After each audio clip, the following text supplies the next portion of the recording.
Hi, my name is Paul Kirgis, and I'm the Dean of the Alexander Blewett III School of Law at the University of Montana.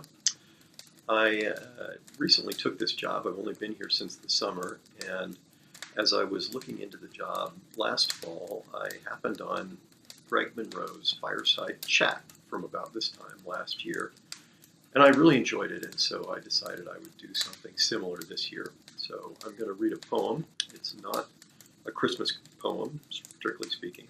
It's one of my favorite poems, and one of the least well understood, I think, probably in the American literary canon. This is Robert Frost's The Road Not Taken. Two roads diverged in a yellow wood, and sorry I could not travel both and be one traveler. Long I stood and looked down one as far as I could to where it bent in the undergrowth. Then took the other, as just as fair, and having perhaps the better claim, because it was grassy and wanted wear.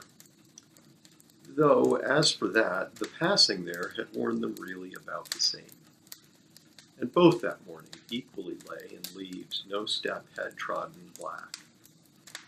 Oh, I kept the first for another day, yet knowing how way leads on to way, I doubted if I should ever come back. I shall be telling this with a sigh, somewhere ages and ages hence.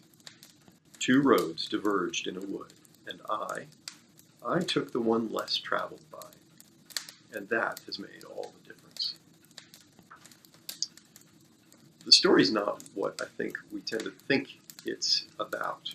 The title of the story is The Road Not Taken, but in reality, the roads were essentially identical, and he just picked one because that's the one that moved him at the time.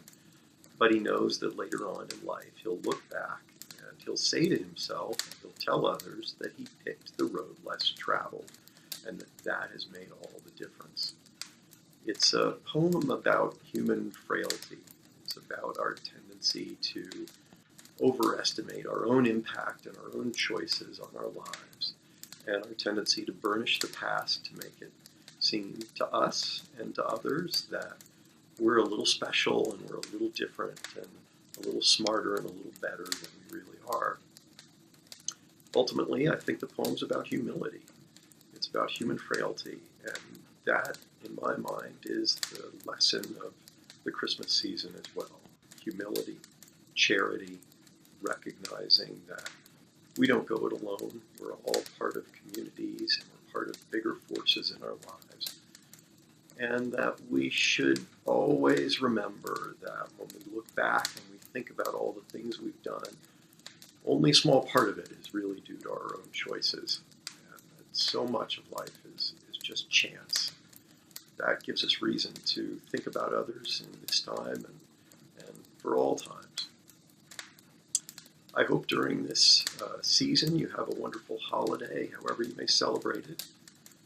I hope you're safe, and I look forward to seeing you in 2016.